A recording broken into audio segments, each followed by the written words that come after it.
अमूमन असां कुछ अहिड़ियूं ग़लतियूं करे वेंदा आहियूं। जॾहिं कोई असांजे मथां यकीन कंदो आहे, असां सम्झंदा आहियूं त ही बेवकूफ़ आहे।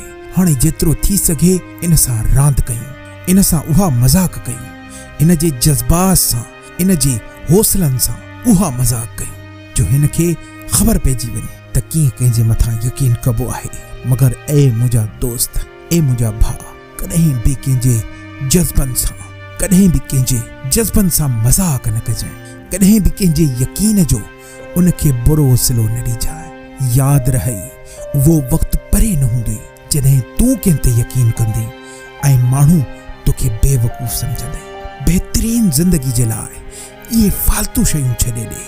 इहे सभु फालतू कम आहिनि मुंहिंजा दोस्त। तूं सिर्फ़ पंहिंजी कामयाबी खे फोकस कर। तूं सिर्फ़ इहो पंहिंजे ज़हन में हिकु तयन ठाहे त मूंखे कामयाब थियणो आहे, मूंखे उहो कमाल जो मिसाल क़ाइमु करणो आहे जेको कंहिं बि न कयो हूंदो। पूरी सिंध में पंहिंजो नालो करे ॾेखार।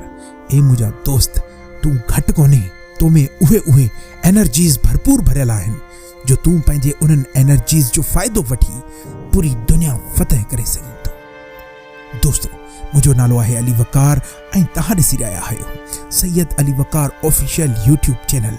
दोस्तो, ही सिंध जो पहिरियों मोटिवेशनल चैनल आहे ऐं मां यकीन ऐं दावे सां चवां थो, अगरि तव्हां हिन चैनल खे फॉलो कयो, तव्हांजी ज़िंदगी तब्दील थी वेंदी। मुंहिंजूं तमामु नेक तमन्नाऊं ऐं दुआऊं तव्हां सां गॾु आहिनि।